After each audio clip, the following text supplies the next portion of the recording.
제가 1990년에 이 춥고 배고픈 이 민족 문제를 가지고 시작할 때 박 박사님이 전 그때까지 몰랐죠. 제가 이 미국의 중부 지역 내셔널 테네시에서 일을 하고 있을 텐데 시카고에 있는 게 중앙일보예요, 한국일보. 중앙일보에 홀 페이지 아티클을 쓰셔서 그거를 한 페이지를 사서 실었어요. 왜 우리가 북의 식량을 도와줘야 되느냐. 그리고 얼마가 필요하고 과학 다 그 수치를 하고 해서 뭐 500 몇십만 톤의 식량이 필요한데 그러기 위해서는 남쪽에서 식량을 도와주고 해야 된다. 뭐 등등 한 페이지. 그런데 그것도 다 좋은데 맨 마지막에 가서 여기 주이시 아메리칸 그 사람들 보라. 그 사람들은 미국 땅에 와서 저 오그니제이션 이름이 뭐죠? 그 주이시 아메리칸 뭐 그 있죠. 그 사람들은 돈 열심히 벌어서 미국의 해외 정책에 대한 영향력을 미치고 있는 political power pressure pressure 그룹으로서 interest 그룹으로서 역할을 하는데 우리 코리안들은 손님으로 사느냐 여기서. 그래서 제가 지원했습니다. 난 이러이러한 목사인데 박 박사님 참 고맙습니다. 저도 바로 이 문제를 가지고 고민하고 있습니다. 우리도 여기 가서 언제까지 손님으로 살 겁니까?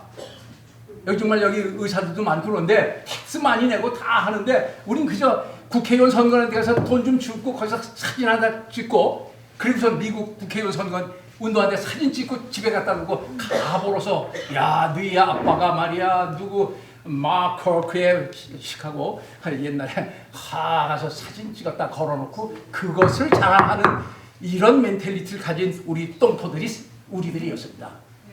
이런 때에 우리도 폴리티컬 프레셔 그룹으로서 우리의 목소리를 합해서 이런 활동을 우리가 해야 될 거 아니야. 그때부터 18년?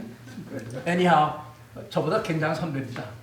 뭐 전 학교 선배 말고 그런 게 아니라 연세로도. 네. 그런데 저희들이 이렇게 그렇다고 늘 저희들이 똑같은 생각하는 거 아닙니다. 그러면 저하고 또 너무나 또 미국 사람들 환자를 계속 지금도 보고 계시니까 80 중반에 그러니까 또 미국 사람들 와서 그걸 하잖아요.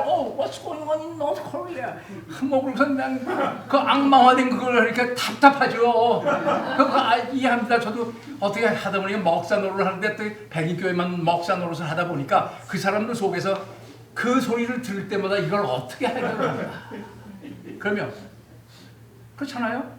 정부도 정책도 문제지만 또 선량한 백성들은 CBS, NBC 뭐 하고선 국무성에서 얘기하면 그것이 다 진실인 줄 알고.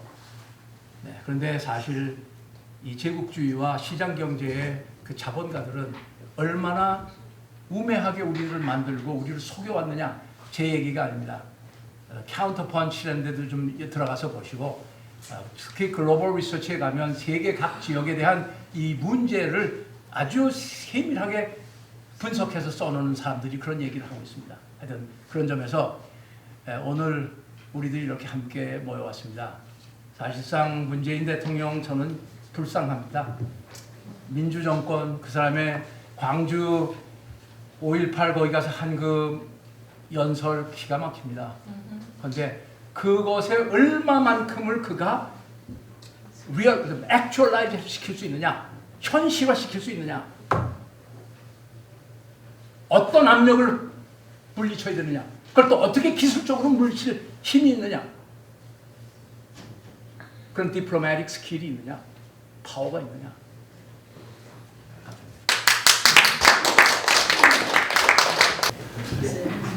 예, 박문주 박사님 소개드리겠습니다. 저는 동포연합전국연합회 LA 그 지회장으로 일하고 있습니다. 박문주 박사님 동포연합전국연합회 소속 부회장으로 계시고 제가 존경하는 분 중에 한 분이 있습니다. 순서지에 대놓고 나와 있는데 조금 다르게 해보겠습니다. 박문주 박사님 연세대 의과대학을 졸업하시고 61년도에 도미하셔서 미네소타 대학에서 진정학으로 박사를 받으셨습니다. 미시간주 오클랜드 대학에서 16년 동안 교수를 지내셨고요. 또 다른 대학에서 의과대학 부총장을 지내셨습니다.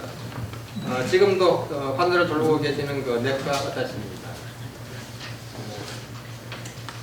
98년도에 이북에서 그 어린이집 소식이 들어와서 처음으로 방북을 하셨고요. 당시에 평양 제3인민병원을 건설 중이었는데 재미동포들이 이 병원의 의료시설을 그 지원했다고 합니다. 그리고 그 의료기술도 전수해주기도 했다고 합니다. 그 일을 계기로 해서 그 조미의학, 광학, 교육촉진학 구성이 되어서 지금까지 활동하고 계십니다. 그리고 조선의학협회가 주최하는 그 학술대회에 또 계속 참가하고 계십니다.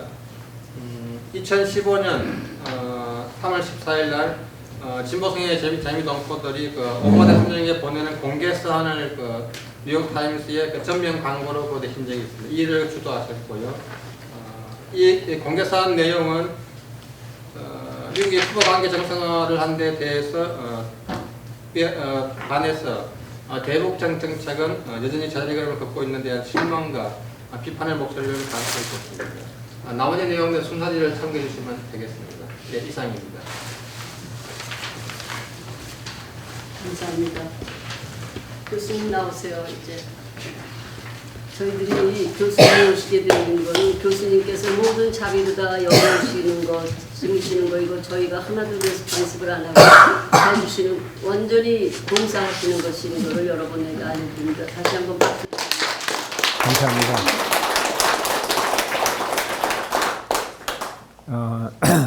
반갑습니다, 여러분들.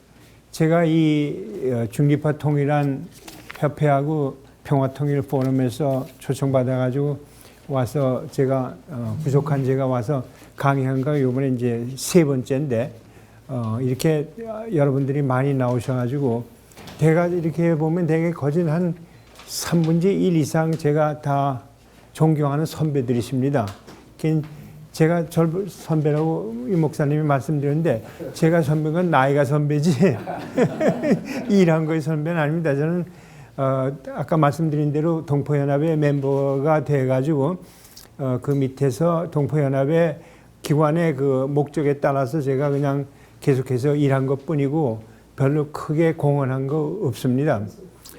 그리고 제가 보기에는 그동안에 동포연합이 우리 여러 가지 진보단체가 미국에 많이 있지만 동포연합이야말로 정말 이 재미동포에서 발생해가지고 이북과 이남과 연결을 제대로 하고 특히 만약에 우리가 통일에 관한 얘기를 한다면은 우리가 이북을 북한을 잘 알아야 하지 않습니까?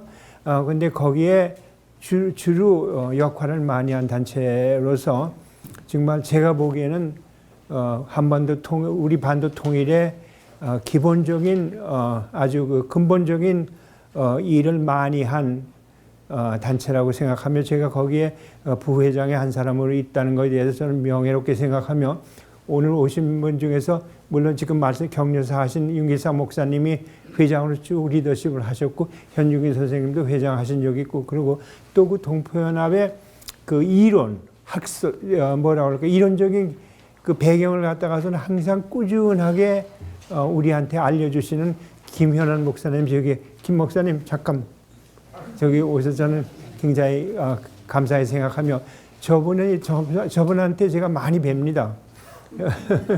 그리고 여기 백 목사님도 계시고 그래서 있고 그 외에 여러분들 정말 오늘 오신 거에 대해서 저는 감사하고 특히 2-3일 전에 6.15 미팅에서 조길조 선생께서 연설하신 거 주체 연설인가 거기에 대해서 감동을 많이 받았고 또 여기서 저와 동료와 같은 의사로서 동료와 같이 항상 연락하면서 일하는 제가 선배지만 후배의 오인동 선생님 계신 거에 대해서 감사히 생각하며 또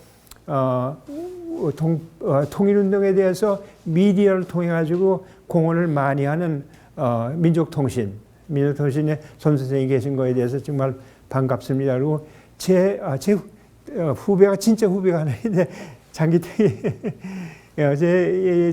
미스터 장은 저하고 옛날부터 고등학교 다닐 때부터 사귄 후배입니다. 근데 제가 여기 온다고 하시니까 저분은 저보다 나이가 아주 미치지만 저보다 먼저 은퇴하셔가지고 여기 사시는데 그분이 먼 데서 제가 거기가 어딘지 잘 모르지만 여기 질잘머니 오신 거에 대해서 감사하고 그 외에 여러분들한테 전부 이렇게 하나대인데도 불구하고 오신 거에 대해서 감사히 생각하며 제가 슬라이드를 만들어 가지고 하는데 저는 동포연합에서의 제주 뭐라 그럴까 역할이 뭐냐면은 우리들의 동포연합의 행사라든가 우리 목적이라든가 이런 거 갖다가 주류 사회, 미국 주류 사회에 좀 퍼뜨리고 하자는 노력을 하는 거가 제 역할입니다. 동포연합에서.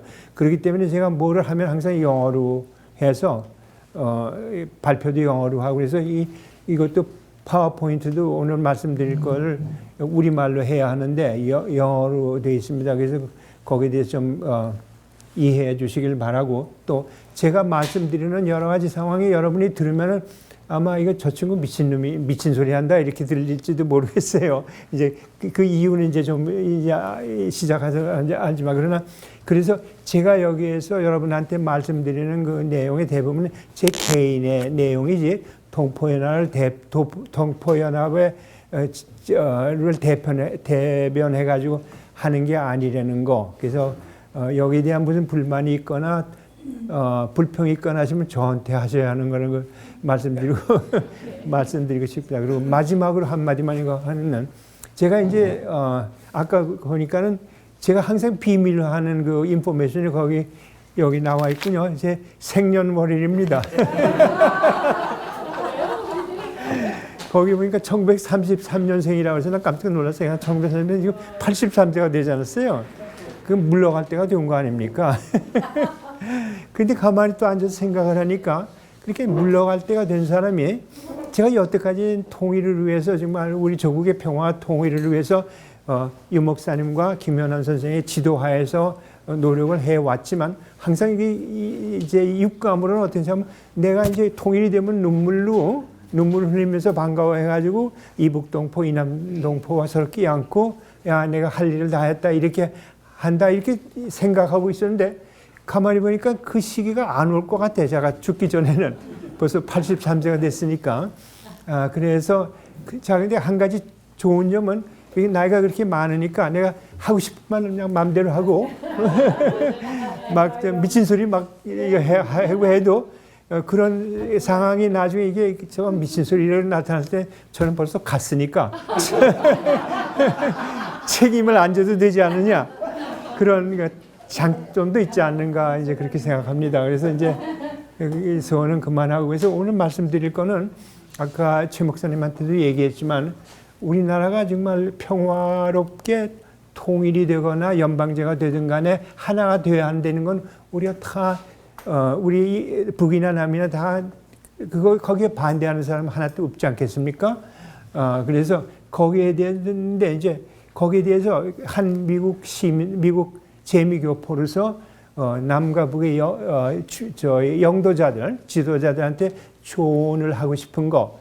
당신네들 이런 방향으로 좀 하는 게 어떠냐? 그거가 주제입니다. 그래서 그러니까는 어떤 거는 여러분이 이제 보시면 알겠지만 무슨 말을 하는지 아시겠지만 기상천외라고 하나요? 우리말로 기상천외에 한 그런 레코멘데이션이 있을지도 모르지만 그게 실현이 될지 안 실현이 될지는 저는 책에 만지겠습니다. 그땐 저는 갔을 테니까. 다음.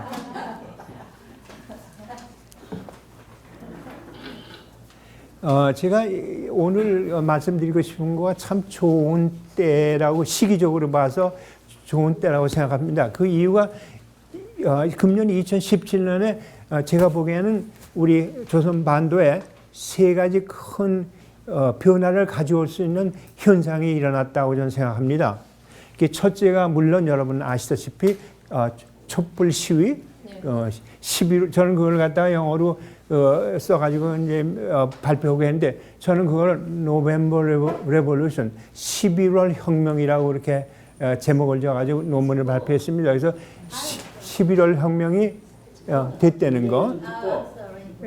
응? 그리고 또 Listen to the speaker, okay? First. 네, I'm doing like that.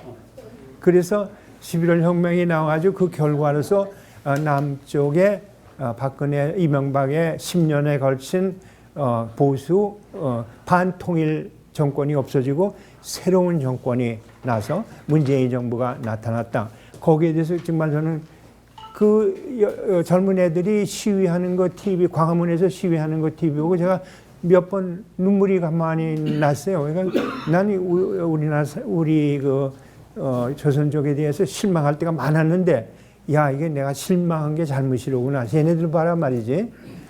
제가 한국을 떠나기 전에 뭐가 있었냐면 4.19 혁명이 있었습니다. 그때 저는 연세대학교 세브란스 4학년이었어요. 그래서 4.19 혁명, 이거 할 때,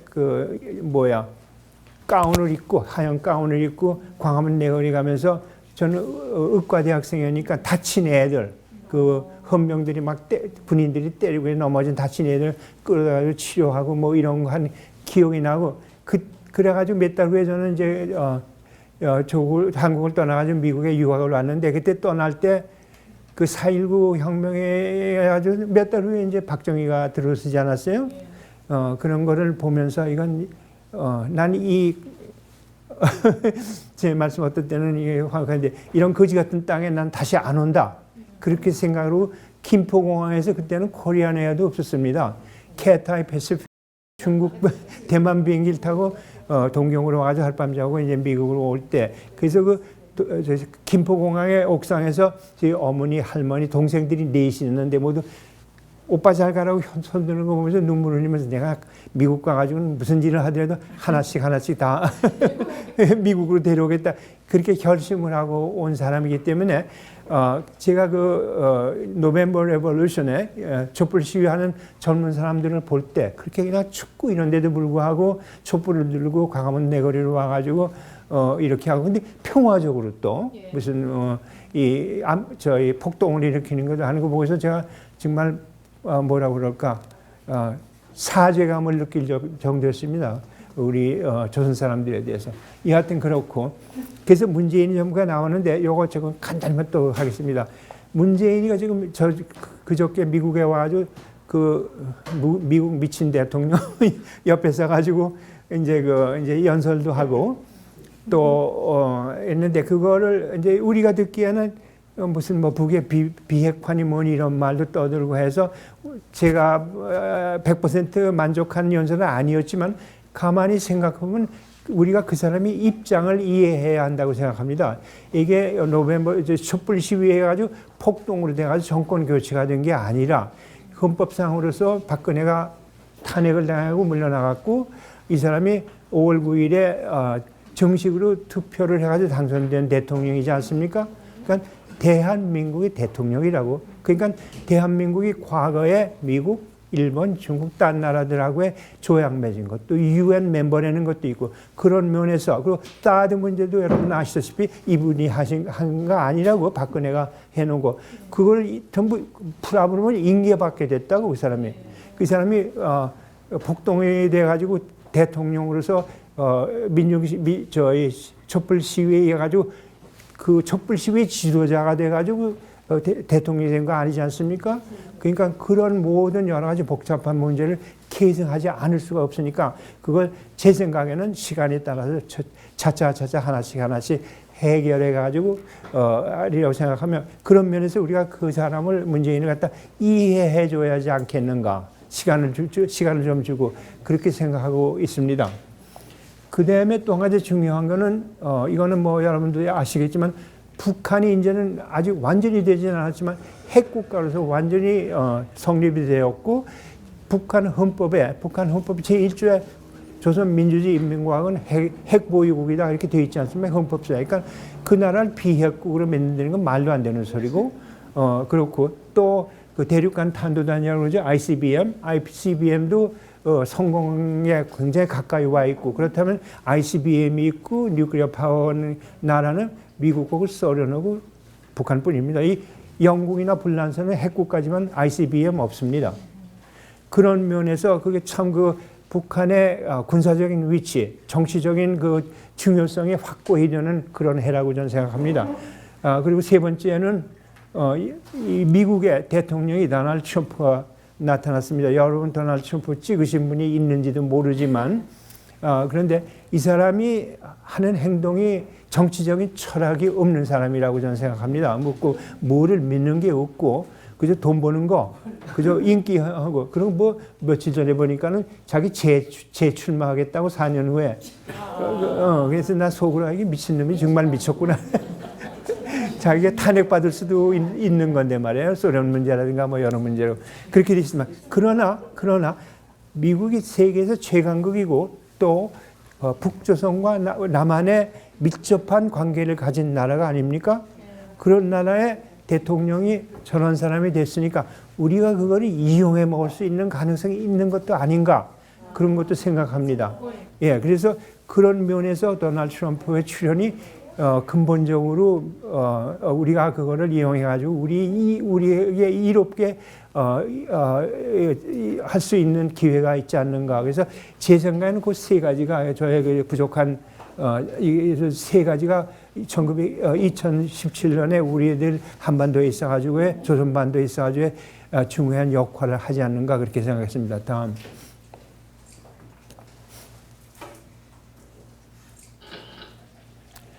오케이. 그래서 그런 면에서 제가 남북 북쪽의 영수에게 좀 이렇게 비공식적으로나마 좀 레코멘데이션이라고 그럴까요? 조언을 좀 하고 싶었습니다. 그래서 첫째가 이제 우리가 6.15 정신을 지켜야 한다는 거 이제 말씀.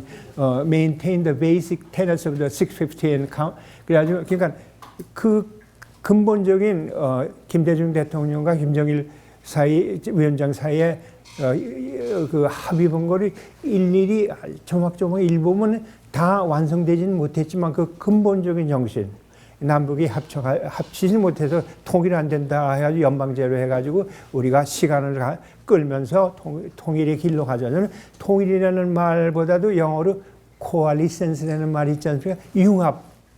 시간에 따라 가지고 시간에 대해서 융합되는 방향으로 나간다는 그 6.15 정신을 우리가 계속해서 우리가 지켜야 한다는 거. 그거는 뭐 남쪽이나 북쪽이나 진보 세력들은 다 100% 동의할 거고요. 두 번째가 제가 추천하고 싶은 거는 지금 남쪽에서 보수들이 아직도 유력합니다. 거진 뭐 퍼센테이지로 따지면 뭐 25 내지 30%가 보수 꼴통 생각을 가지고 있다고 생각하고 여러분 여기 LA나 시카고 이런 데 가도 보수적인 생각을 가진 분들이 많이 있습니다. 그분들의 근본적인 한 가지 이 보수적인 생각을 가지고 통일을 반대하는 이유가 북이 남을 갖다 친다 이런 생각을 하고 있습니다. 그러니까 그걸 없애기 위해서는 남북 사이에 불가침 조약, 그러니까 Non-Aggression Pact between the two Korea를 해가지고 불가침 조약이 되면은 군대 비용을 안 써도 국방비 예산을 줄일 수가 있고 또 미군을 갖다서는 우리가 공식적으로 미군 보고 나가라고 아까 윤 목사님의 말씀드렸지만 미군이 우리나라에서 미국이 하는 게 뭐 있습니까?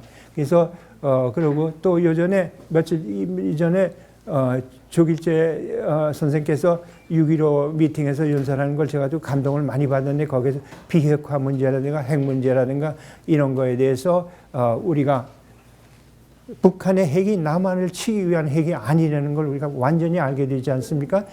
불가침 조약을 맺어놓으면. 그래서 보수 진영한테 북에 대한 인식을 갖다 바꿀 수 있지 않는가 그렇게 되면 적이라고 보지 않아도 되니까. 그리고 예를 들면 사드 문제에 있어도 북하고 남하고 불가침 조약을 하면 사드가 무슨 필요가 있습니까? 사실은 사드가 북의 공격을 막는 거 아니고 여러분 아시다시피 이거는 하이 엘티튜드 이제 디펜스 시스템 아닙니까? 그러니까 중국이나 소련의 핵을 갖다가서는 이거 하는 중화시키는 미국의 입장이지 정말 북한에서 남한에다 만약에 핵을 쏘려면 고공격을 할 필요가 없습니다. 그리고 핵 안 써도 돼. DMZ 근처에 저 장거리 대포가 2만 대나 있는데 여하튼 간에 그렇습니다. 그런 문제를 해결할 수가 있고 또 해결할 수가 있고 또 제일 중요해 제가 보기에 중요한 건 미국이 남한에 군대를 주둔할 그 이유를 우리가 없애버리는 거죠. 그렇게 되면 북한이 우리의 적이 아니니까. 다음. 그런 면에서 non-aggression pact가 중요하다고 생각합니다. 또 하나, 우리가 핵 문제가 아주 말이 많습니다. 핵 문제가 아주 많이 많고 북한이 핵국가가 된 이유가 미국 때문에 된 거 아닙니까? 미국에서 미국 사람들이 솔직히 얘기해가지고 우리 북한이나 남한이나 조선 사람들을 갖다가서 무시한다고 해서 얕잡봅니다. 우리 옛말에 얕잡아가지고 저희들이 무슨 핵을 만들어, 저희들이 무슨 유도탄을 만들어. 그런 견지를 가지고 있는 게 클린턴, 부시, 그래서 그러기 때문에 이게 문제가 돼가지고 북한을 너무 무시하기 때문에 북이 핵국가가 된 걸 완전 된 거고, 여러분 아시겠지만 처음 핵 실험을 했을 때 북이 부시가 뭐냐면 they are all lying, 거짓말이다. 저거는 TNT를 한 100만 톤 넣어가지고 뻥 터뜨린 거지 저희들이 무슨 핵을 만들라니까.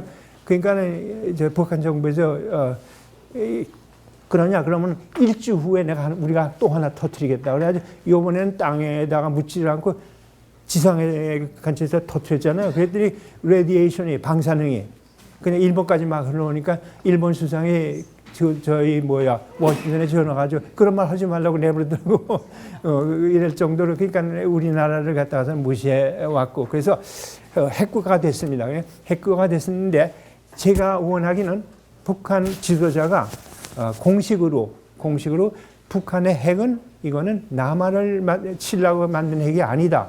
Our nuclear weapon system is not against the South Korea. 그러니까 우리 핵을 너희들 치려고 우리 핵을 가지고 우리를 deterrence, 우리나라를 독립을 갖다가 정치 제도를 갖다가 유지하기 위한 거지 너희들 치려고 그런 거 아니고 확실히 선언을 했으면 좋겠어요. 그 다음에 한 발짝 더 나가지고 또 북한에서 우리가 연방제가 되고 통일이 되면은 우리 한반도의 핵은 남북이 공유해가지고 공존해가지고 서포트해가지고 우리나라 한반도의 핵은 남북한의 공동 소유다, 소유가 될 거다는 것 같아서는 선언했으면 좋겠다고 생각합니다. 다음. 그리고 정말 여러분 아시다시피 개성공단도 지금 다 닫았죠.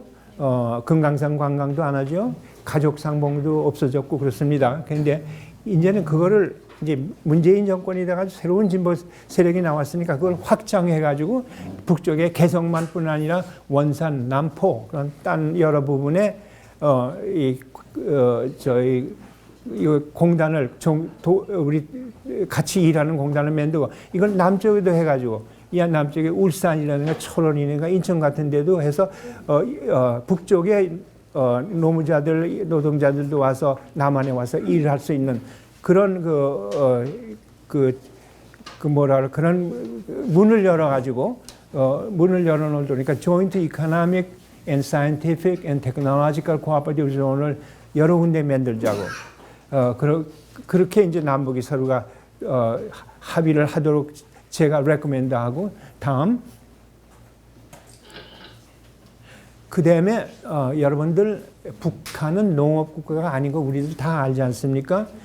제가 국민학교 다닐 때 제정시대입니까? 제가 국민학교 다닐 때 함흥인가 거기서 뭐 비료 공장을 만든다고 그래서 제가 어린 마음에도 북한은 농토도 없는데 왜 함흥에다 비료 공장을 만드냐 이런 생각을 할 정도로 우리 개념이 조선 사람으로서의 개념이 북한은 농경국가가 아니고 따라서 농경국가 아닌 남한에서 나오는 식량이 북으로 가고 북한에서의 전기라든가 광산물이 남으로 오고 그래가지고 남북이 서로 사는 게 그게 우리 1945년 남북이 갈리기 전엔 그런 제도였지 않습니까? 그래서 일본 사람들이 우리를 점령하고 그렇기 때문에 비료 공장을 북한에다 하고 그 비료를 필요한 건 남쪽인데도 필요하고 그냥 그때는 일본 사람들 입장으로 봐서는 남이나 북이나 같은 나라인데 말이야.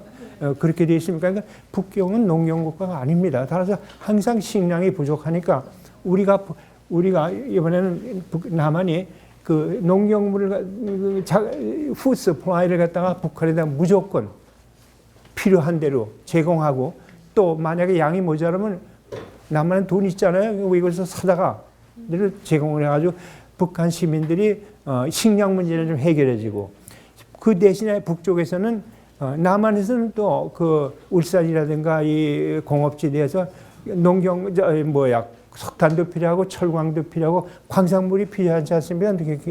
이거 하는데 그러니까 북에서는 그런 북한에 있는 광산물을 갖다가 남쪽으로 거저 가지고 그래서 서로가 과거와 같이 공존할 수 있게 그런 방향으로 해가지고 남쪽과 북한이 여기에 합의를 하도록 이 얘기를 제가 하는 이유가 또 하나 있습니다. 제가 아까 말씀드린 대로 과학 원조 때문에 북부조국에 여러 번 열대 번 가고 했는데 가서 보면은 그 고난의 행군 시대 그러니까 소련이 망하고 이랬을 때 그 경제적인 고난을 받아가지고 그때 자란 사람들이 그때 어린애들이 이제는 지금 그 뭐라 그럴까 징병에 걸리게 됐어요. 군대에 가야 됐어. 징병제도니까 남한과 같이. 그런데 신체 검사를 하잖아요. 신체 검사에서 15%가 떨어집니다. 지금 15%가 군대로 못 들어가. 근데 그것이 체격도 작고 영양도 나쁘고 그렇지만 그 주요한 이유가 현재의 체격 상태가 나쁜 게 아니라 뇌가 발전을 못했어요. 뇌는 제가 의사니까 이제 알지만 어렸을 때 2살, 3살, 4살 때 영양이 충분히 있어야 뇌가 발전하고 그 시기를 미스하잖아요. 그 시기를 기아 상태로 지나고 굶고 이러면 뇌가 발전 그 이후엔 암만 먹어도 발전 못합니다. 그러니까 지금 18, 19 돼가지고 군대 징병검사로 갔는데 2는 4, 3는 6, 구구도 못해. 그렇다면 제가 그걸 보고 정말 울을 정도였습니다. 그때 이 세대의 15%가 그렇다면 어떡하냔 말이에요, 우리나라가. 그러니 우리가 식량, 그런 일이 다시 일어나지 않게 우리가 남쪽이 식량 문제를 해결을 완전히 해줘야 하고. 또 제가 DMZ 근처에 저희 한번 북쪽 갔을 때 DMZ에 관광을 하러 가가지고 의사들 19명 같이 가가지고 미니밴을 타고 가는데 운전수가 길을 잃었어요. 그래가지고서는 밴을 세워놓고 전화로 이제 어디로 가야 이제 개성으로 다시 돌아가나 뭘 찾는 모양이더군요. 저는 잘 모르는데. 근데 저 멀리 산이 있는데 산 꼭대기에 눈이 쌓여 있어요, 눈이. 그래서 참 이상하다. 이게 5월 중순인데 어디 눈이 왜 쌓이냐 그래서 아는 사람 보고 물었어요. 저기 저 상태에 눈이 왜 있냐 그러니까 저를 이렇게 보더니 박 박사님 이거 알지도 못하는 소리. 저거 눈 아니에요. 그래서 눈이 아니면 뭐야 그랬더니 리튬이래. 리튬. 근데 그 사람 안 내는 사람 리튬이 뭔지 잘 모르더라고. 근데 리튬이 여러분 아시다시피 이거 배터리 하는데 중요한 거 아닙니까? 리튬 배터리 해가지고 거기 뭐 남쪽에 미국에는 안 난대요 리튬이. 뭐 볼리비아인가 뭐 어디 남미에 가지고 사는데 한 파운드에 10,000불씩 한대. 한 파운드에. 그런데 산 위에 허옇게 돼 있다고. 그러니까 내 얘기는 뭐냐면 광산물이 무진장으로 많이 있다고. 그래서 남쪽과 북쪽이 우리가 미네랄 리소스를 갖다 와서는 남쪽에다 제공하면 우리가 식량한 거의 2배 이상의 그 대가를 받을 수 있을 정도입니다. 그래서 그런 거를 푸드 서플라이하고 미네랄 리소스 하는 거는 남북이 해서 서로 필요한 거를 갖다가 서로가 상호 간에 충족하자고 그런 겁니다. 다음. 또 한 가지. 여러분 다 아시다시피 북의 군인이 1.25 밀리언입니다. 125만이 군인이에요. 그러면 제가 북에 갔을 때 보면 어떤 때는 이제 서해에서 한미 합동모 훈련하고 그러지 않습니까? 항공모에 왔다 갔다 그러면 이 사람들 총 메고 다닙니다. 일하러 갈 때 총 메고 나와. 그리고 남쪽의 군대 수는 지금 제가 알기로는 62만 5천 명인가 뭐 그렇답니다. 근데 그럼 둘이 합치면은 180만이 되지 않습니까? 군인이. 그러면 세계 각국의 군대 수를 보면은 한국이 넷째예요, 글쎄.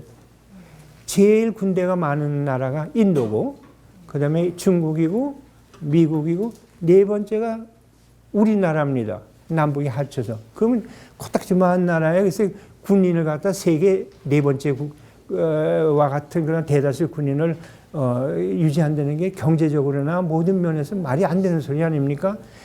우리가 통일해야 한다는 거에 하나의 큰 이유가 하나가 거기에 있다고 생각합니다. 그러나 우리가 군인이 필요하고 무장력이 필요하다는 건 제가 인정합니다. 그러면 통일이 되고 연방제가 된다 하더라도 인민군하고 국군하고 합쳐가지고 그거를 갖다가 제가 이건 생각한 건데 노농민족군이라고 이름을 지어가지고 노되면 일하고 농사 짓고 그러는 민족의 군대라 이름을 지어가지고 얘네들이 전부 북쪽에 가서 농사 질 때는 북쪽 도와주고 북쪽에 공장이 필요하거나 뭐 이러면 가서 일하고 또 북쪽에서 남쪽으로 내려가지고 농사 짓고 노농적으로 레이버 포스를 제공하도록 하고 그러니까 120만은 필요 없으니까 그저 100만 정도로 하고 그러나 걔네들 군인으로서의 트레이닝 완전히 해가지고 군인으로 있으면서 이게 되게 특이한 존재죠. 세계에서 이런 데 없습니다. 우리 통일 조선의 군인은 노농민족군이다. 그러니까 이건 군인은 군인이지만 철저히 훈련받는 군인이지만 우리의 경제와 농경을 갖다가서는 도와주는 그 아이디어가 제가 생긴 게 북에 가봤더니 길 고치고 뭐이 밭에 논인가 논에 밭 메고 이런 거 보면 군인들이 많이 하지 않습니까? 그 여명의 거리인가 그거를 갖다 그것도 그냥 군인들이 갖다 후딱 하고 또 함경북도에서 저희 홍수 가뭄인가 홍수지 홍수 났을 때 우리 유 목사님이 오고 우리가 전부 걱정을 해가지고 돈을 막아가지고 적어도 한 6개월 동안 돈을 막아가지고 좀 보내겠다고 해가지고 크게 좀 돈을 보냈대. 우리가 돈 모금 운동 하기 전에 벌써 다 해결해놨어. 그러니까는 북쪽에서 군인을 보내가지고 그냥 다 집을 지어놓고 그걸 했죠. 그러니까는 그렇게 노농민족군이 우리나라를 근본적으로 도울 수 있는 거. 그러니까는 북쪽은 병역이 8년이지 않습니까? 그러니까 8년은 너무 길어.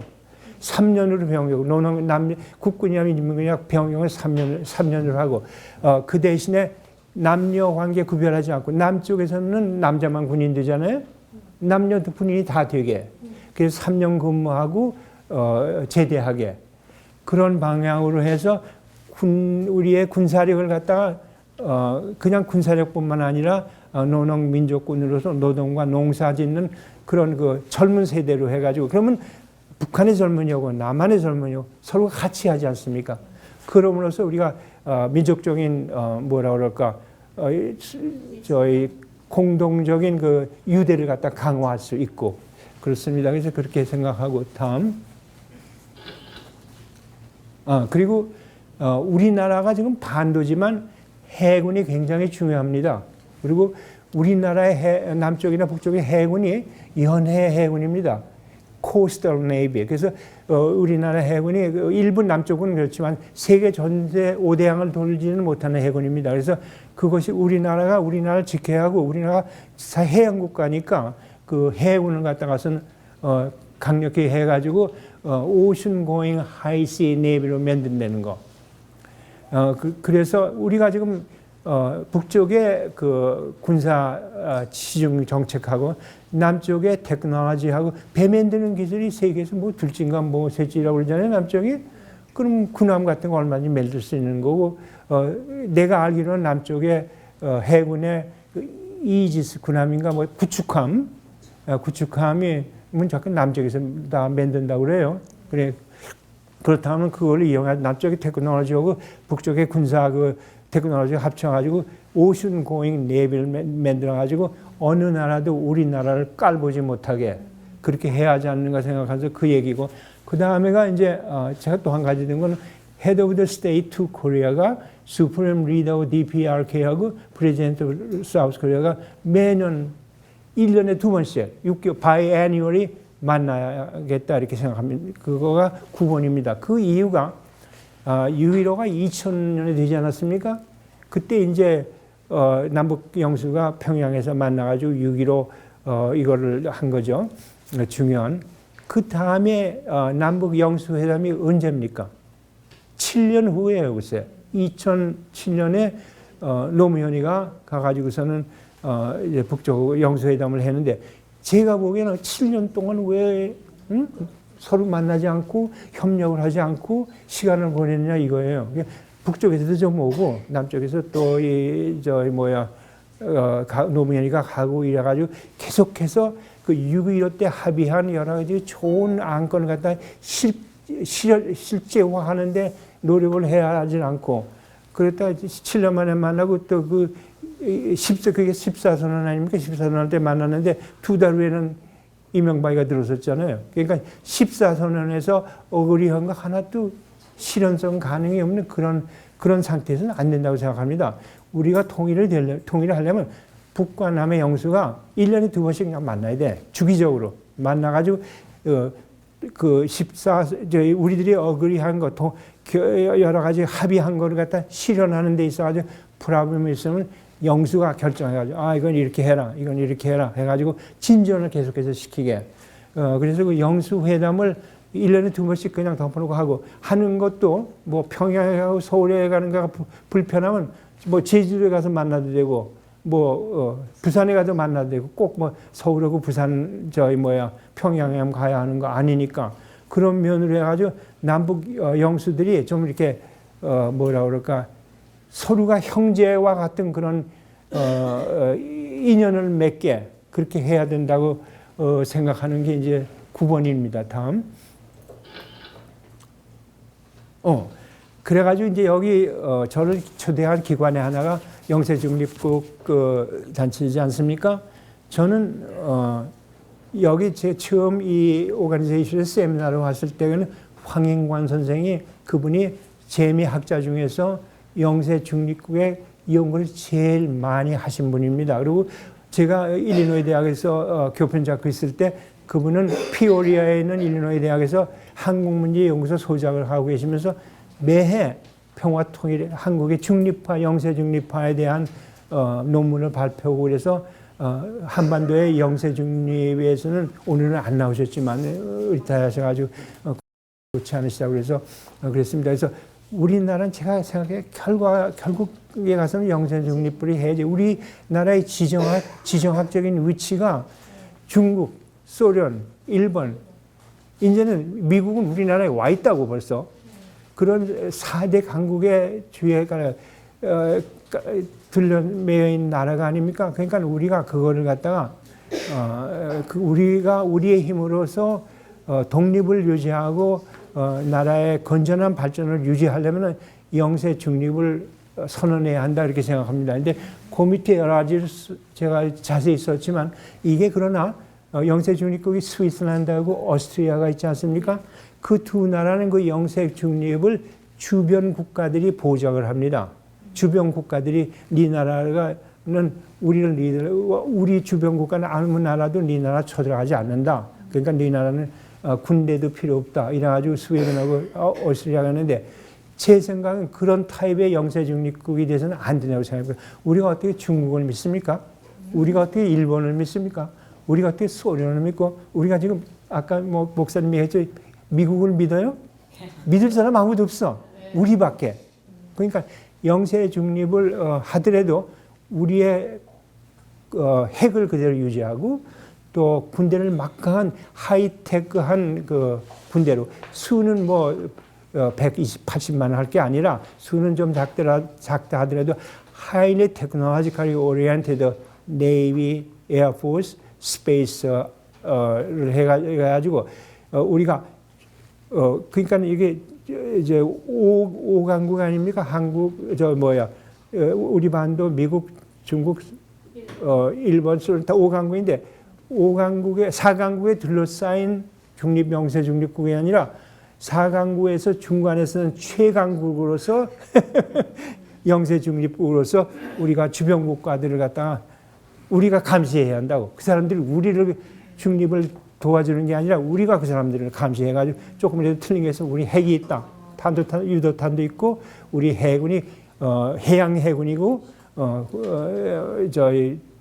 굉장히 테크놀로지컬리 오리엔트된 군대가 있으니까 너희들 우리를 조심해라. 우리가 중립국이지만 그 4강국을 갖다가 우리가 감시하는 그런 영세 중립국이 돼야 한다고 생각합니다. 그리고 또 한 가지 여러분 아시다시피 제 셀폰은 이거 삼성입니다. 여러 가지 제가 이제 환자들이 오피스에 오면 그 환자들이 저 기다리는 동안에 폰을 항상 그러잖아요. 그래서 제가 묻습니다. 뭐냐 셀폰이랑 삼성이냐 그러면 나 좋다 그러고 아이폰이냐 그러면 나가라고. 여하튼 그건 농담이고 우리의 하이텍 테크놀로지가 상당히 지금 발전되어 있는 거 여러분이 다 아시고 있습니다. 그래서 그거를 더 발전시켜가지고 남북이 합쳐가지고 인포메이션 테크놀로지 그게 앞으로의 장래니까 그걸 갖다가 그게 중심지가 되게 우리 그 통일 조선 반도가 그런 말을 주제해야 하고 한다고 생각합니다. 그 다음에 이건 이제 또 미친 생각인데 another crazy idea인데 제 생각에는 평양, 서울 그러면 우리들의 그 감각이 그 컨셉트가 평양은 북, 서울은 남 이런 거에 세퍼레이트는 컨셉트인데 우리가 그걸 없애기 위해서 우리가 연방제를 맺는다면은 우리 그 남과 북 사이에 우리 도시를 하나 만들자. 도시를 만들어 가지고 새로운 통일 조선의 수도라고 할까? 그래서 그걸 제가 이름도 이거는 국제적인 우리나라 이름을 하지 말고 코리아나라고 하자. 시티 오브 코리아나를 만드는데 제 생각에는 어디다 하냐면 철의 삼각지대라고 아시지? 저 나이 또래는 철의 삼각지대 얼마나 슬픈 데입니까? 거기 지금 그 철의 삼각지대가 이제 북쪽 가까이 있는데 농사꾼들이 밭 갈고 하잖아요. 그럼 아직도 전쟁 때 시체가 나온대요. 거기서 격렬하게 남과 북과 미군, 중공군 그냥 왔다 갔다 하면서 격전지대였지 않습니까?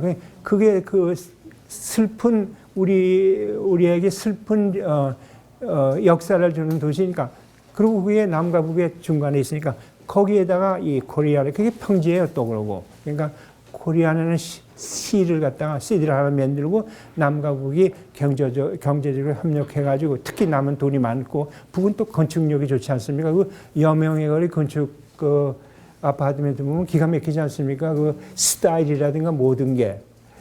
제 환자 중에 하나가 미국 사람이 본인인데 아키텍트, 건축가예요. 건축 디자이너인데 내가 그 사진을 보여줬어요. 여명의 거리에 뭐 젊은 과학자 그걸 보고 지금 깜짝 놀라요.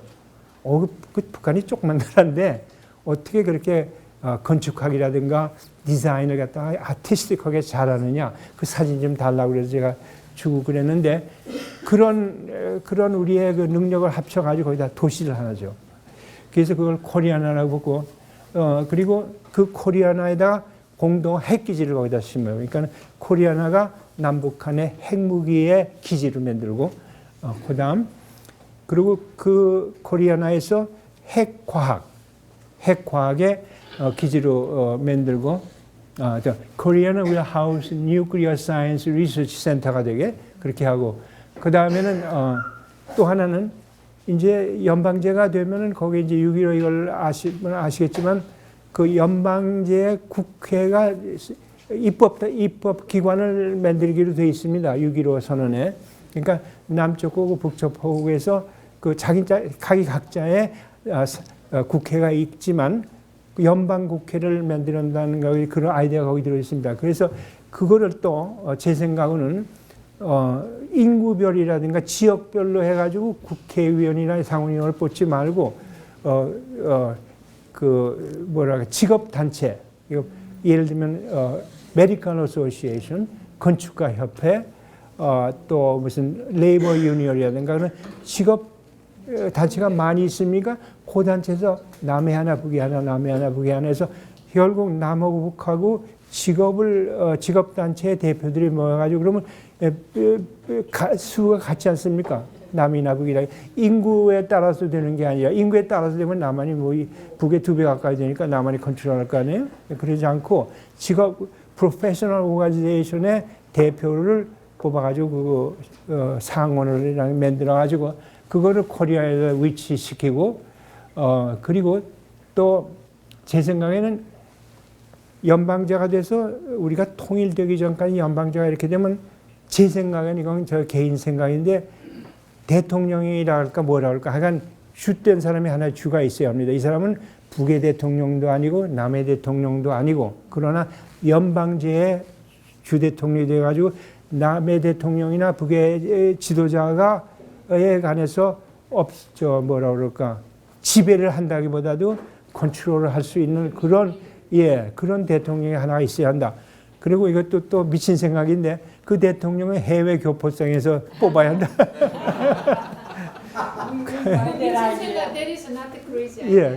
그럼으로써 저 사람은 남쪽에서 온 사람이다. 저 사람은 북쪽에서 온 사람이다. 그게 읊조지났어요. 그러니까 재미교포라든가 제일교포라든가 제중교포라든가 이래서 우리가 뽑아가지고 그게 연방제 대통령이 되고 그리고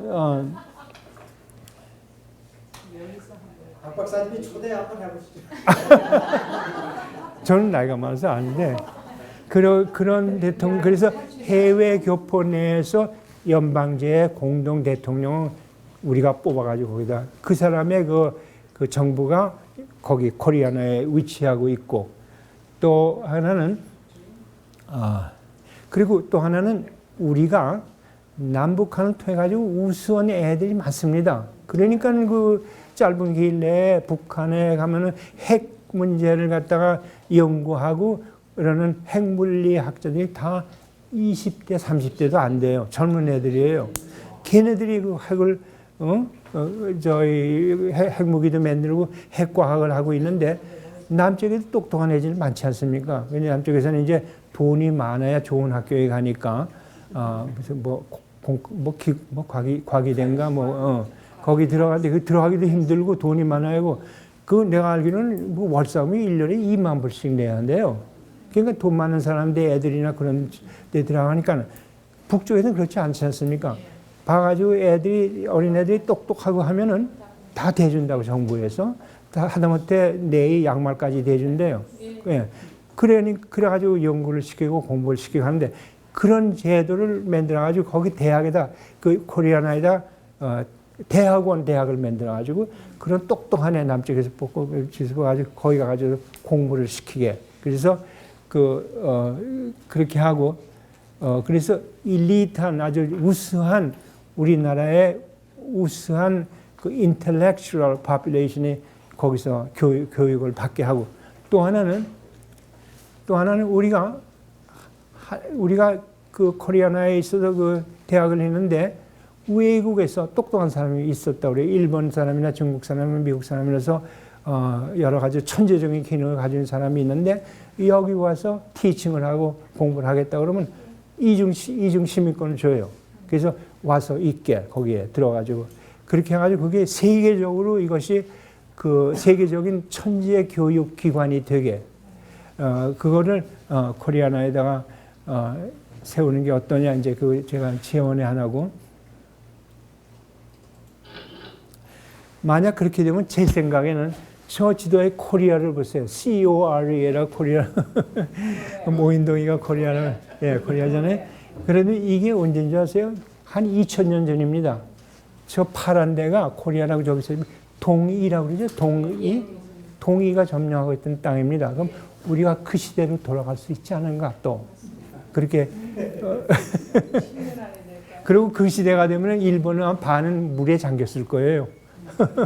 어스 워닝 때문에 물 때문에 여하튼 간에 그랬습니다. 그러니까 여러분 다음 그래서 제가 여러 가지 얘기한 게 정말 말도 안 되는 소리를 자꾸 이제 했는데 아까 말씀드린 대로 저는 이런 아이디어가 성립이 안 될지 남북한의 영수들이 영수회담을 해가지고 이런 아이디어를 갖다가서는 채택을 할지 안 할지는 모르지만 이번 기회에 문재인이가 되고 시간을 주면 문재인의 정권이 진보 정권이가 근본적으로 그 사람의 그 백악관에서 연설한 거 듣지 마시고 그 사람의 취임 때 연설한 걸 들어보시고 그러면 그 사람의 그 본질이 어디 있다는 거 그걸 우리가 알 수 있고 그렇습니다. 그래서 그랬는데 이제 제가 이렇게 아까 처음 말씀드린 대로 이게 제 아이디어가 몇 가지 또 아이디어가 있는데 그거 그냥 간단히 1분만 가족 상봉이라고 그러지 않습니까? 그 가족 상봉이 자꾸 줄고 있어요. 사람이 죽어가잖아요. 가족 상봉이라고 그러지만 가족 교류라고 해요.